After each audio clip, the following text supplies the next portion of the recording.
History of the Mexican Revolution. What was the Mexican Revolution? The Mexican Revolution was an armed conflict that began in the Mexican nation in 1910 and culminated in 1920,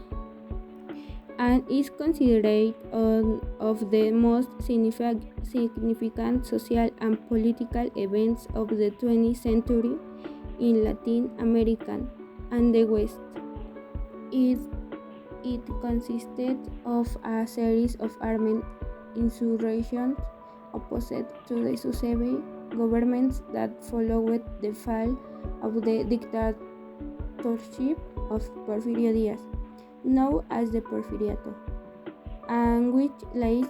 until the third decade of the 20th century, when a Mexican constitution was proclaimed.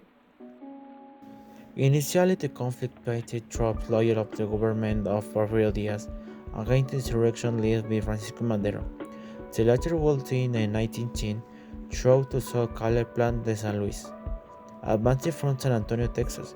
However, when Madero himself was elected president in 1911, he began to disagree with the other revolutionary leaders such as Pedro Orozco and Emiliano Zapata, who rose to against his former allies. A group of military men, now at Decena Trágica, and led by Felix Diaz, Bernardo Reyes, and Veterinario Huerta, took advantage of the moment to stage a coup d'etat, assassinate the president and vice president, and put Huerta in the power. This in turn underlined the uprising of other revolutionary leaders, such as Venustiano Carranza or Francisco Pancho Villa, who fought against Huerta government until 1912, when far from achieving peace, a series of armed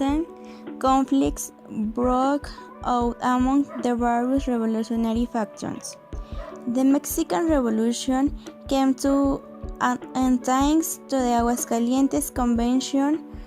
when Eulalio Gutiérrez was appointed president, and the first steps towards peace were taken, although there will still be insurrections and internal fighting that will lead to the establishment of democracy and the death of the revolutionary leaders Zapata in 1919, Carranza in 1920, Villa in 1928,